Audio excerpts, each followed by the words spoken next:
तीन दामाद की सास पार्ट 2। अब तक आपने सुना कि कावेरी जी अपनी तीनों बेटियों ईशा, मोहिनी और सुहाना की शादी तीन घर जमाई लड़कों के साथ करवा देती है। उन्हें लगता है कि ये लड़के शायद घर का कामकाज संभाल लेंगे, लेकिन उनके तीनों घर जमाई बहुत आलसी थे। वो नौकरी भी नहीं करते थे और बाहर का काम भी नहीं। कावेरी जी ने अपनी बेटियों से कहा कि वो प्रेगनेंसी का बहाना बनाकर अपने पतियों को सबक सिखाए। अब सुनिए आगे। मम्मी, आपने जैसा कहा था हमने वैसा ही किया, लेकिन देखिए ना, विवेक का हाल तो वैसा का वैसा ही है।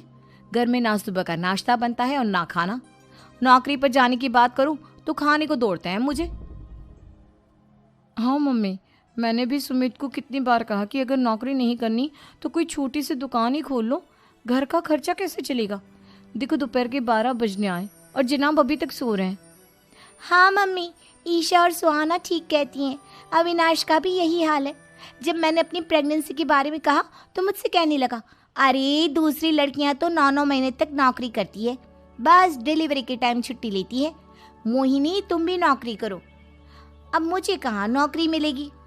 मम्मी बताओ अब मैं क्या करूँ? हे भगवान, क्या सोचकर घर जमाई दामाद लाई थी मैं कि मेरी बेटियां मेरे पास रहेंगी और खुश रहेंगी, लेकिन इन आलसी दामादों ने तो हमारी जिंदगी को भी प्रॉब्लम में डाल दिया है। मैं तो कहती हूँ मम्मी, हम लोग वापस अपनी जॉब पर जाना शुरू कर देते हैं। बता देते हैं इन लोगों को कि हमने प्रेगनेंसी का बहाना किया है। नहीं नहीं बेटा, ऐसी गलती भी मत करना। अगर तुमने ऐसा किया तो इन तीनों की आदत और ख़राब हो जाएगी। अरे आज नहीं तो कल कभी तो तुम प्रेग्नेंट होगी, तब वापस यही प्रॉब्लम आएगी। तब क्या करोगी तुम तीनों? हाँ मम्मी, आपकी बात तो बिल्कुल सही है। इन लोगों को तो सुधारना ही पड़ेगा। लेकिन कैसे? अपने बच्चों के आने की खबर सुनकर भी इन लोगों पर कोई असर नहीं हो रहा। पैसे कमाने के लिए घर से बाहर निकलना ही नहीं चाहते ये तीनों। अब मेरे दिमाग में एक प्लान आया है। तुम तीनों चिंता मत करो, उन तीनों को बुलाओ, फिर मैं बात करती हूँ। थोड़ी देर बाद कावेरी जी अपने तीनों दामादों को सामने बुलाकर अपनी बात कहना शुरू करती हैं।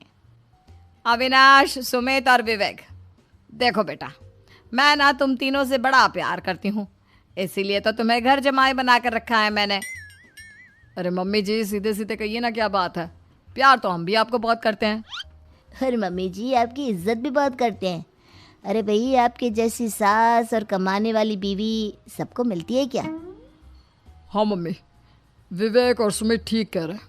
आपकी बेटी से शादी करके मेरी तो जिंदगी ही अच्छी हो गई है। जानती हूँ मैं, और ये भी जानती हूँ कि तुम तीनों अपने अपनी बीवियों से बहुत प्यार करते हो। बेटा, बात ऐसी है कि हमारे कुल गुरु ने कहा है कि प्रेग्नेंट होने के बाद मेरी तीनों बेटियां शुरू के 4 महीने हमारे गांव में जाकर रहेगी, जहां मेरे चाचा जी रहते हैं। अरे लेकिन क्यों मम्मी, गांव में जाकर रहने की क्या जरूरत है इन तीनों को? वो क्या है ना बेटा, हमारे परिवार को एक श्राप है। अगर मेरी बेटियों ने यहाँ पर बच्चा पैदा करने की कोशिश की तो उनके बच्चों को कुछ भी हो सकता है। इसलिए अब से लेकर 4 महीने पूरे होने तक इन्हें गांव वाले घर में रहना पड़ेगा। हाँ तो इसमें प्रॉब्लम क्या है मम्मी जी? हम भी वहाँ जाकर रहेंगे, पिकनिक मनाएंगे। अरे भाई, बीवी जहाँ हम भी वहाँ। हाँ यार, आइडिया तो बहुत अच्छा है। शहर की ज़िंदगी में रह रहकर परेशान हो चुके हैं, अब कुछ दिन गांव में बिताएंगे। तुम लोग समझने की कोशिश क्यों नहीं करते? तुम में से कोई भी वहाँ नहीं जा सकता, और मैं यहाँ रहूँगी ना तुम तीनों के साथ। 4 महीने की तो बात है, उसके बाद ये तीनों ही लौट कर आ जाएंगी। ठीक है मम्मी जी, अब हमारे बच्चों का सवाल है तो ये तो करना ही पड़ेगा। कावेरी अपनी तीनों बेटियों को कुछ दिन के लिए घर से बाहर कहीं दूसरे शहर में रहने के लिए भेज देती है। कुछ दिनों के बाद, अरे मम्मी जी, बहुत दिन से पिज्ज़ा नहीं खाया, मंगवाइए ना। क्या बताऊं बेटा, पहले तो बेटियां खर्चा दे देती थी क्योंकि उनकी नौकरी थी, लेकिन अब तो मेरे पास पैसे ही नहीं बचे। थोड़े बहुत पैसे हैं जो बच्चों की डिलीवरी में काम आएंगे। लेकिन मम्मी जी, आपकी बेटियों को वापस आने में तो अभी बहुत वक्त बाकी है। वही सोच सोच कर परेशान हो रही हूँ। सोच रही हूँ कल से दूध भी बंद करवा देती हूँ। अब दूध वाले को देने के लिए पैसे भी तो नहीं है ना। अरे नहीं नहीं मम्मी जी, अगर दूध भी बंद करवा दोगी तो मुझे चाय कहाँ से मिलेगी? और चाय के बिना मैं तो मर ही जाऊंगा।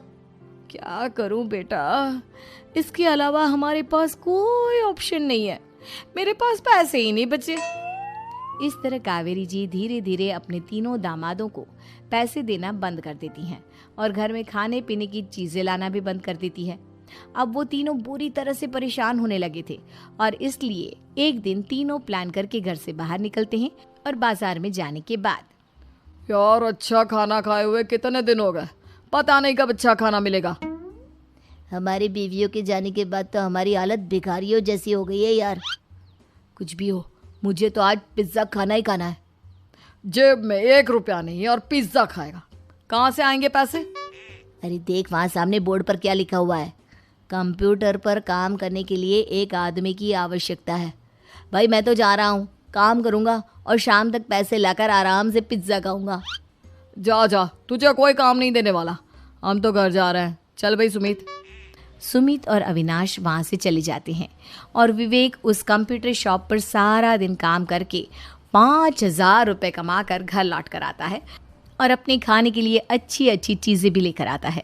ये देखकर विवेक और सुमित के दिल में भी कुछ पैसे कमाने की इच्छा जागती है। अरे सुबह सुबह कहाँ चल दिए तुम? मम्मी जी एक बहुत अच्छी जगह मिली है, कंप्यूटर पर काम करने के 5,000 मिले थे कल मुझे। अगर रोज़ काम करूँगा तो पूरे 40,000 की तनख्वाह। अरे वाह, ये तो बहुत अच्छी बात है दामाद जी, आपको जाना ही चाहिए। सुमित और अविनाश विवेक को इस तरह तरक्की करते देखकर परेशान हो जाते हैं और वो दोनों भी काम की तलाश में निकल पड़ते हैं। धीरे धीरे उन दोनों को भी काम मिल जाता है। अब कावेरी के तीनों दामाद छोटी मोटी नौकरी करके अच्छा पैसा कमाने लगे थे। एक दिन कावेरी उन्हें अपने पास बुलाती है। अरे वाह, विवेक 40,000 कमा लेता है, अविनाश 60,000 और सुमित तुम भी 40,000 के आसपास कमा ही लेते हो। कुल मिलाकर तुम अच्छे खासे पैसे कमा रहे हो बेटा।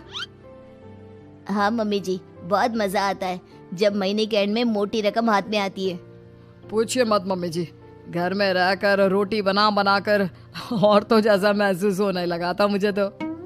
हाँ बेटा, तुम तीनों की बात तो बिल्कुल ठीक है और जानते हो अब तुम तीनों की पत्नियां भी वापस लौट कर आने वाली है।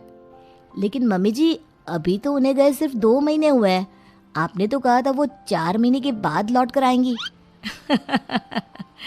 ऐसा कुछ नहीं है बेटा, मैं सिर्फ तुम तीनों को सबक सिखाना चाहती थी कि आदमी घर में बैठकर बीवी की कमाई खाता हुआ अच्छा नहीं लगता।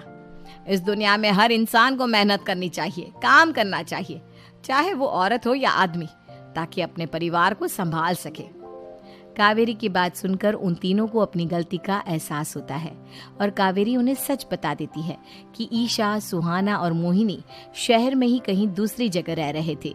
शाम के वक्त उन तीनों की पत्नियां लौट कर आ जाती है और कावेरी जी का परिवार एक खुशहाल परिवार की तरह रहने लगता है।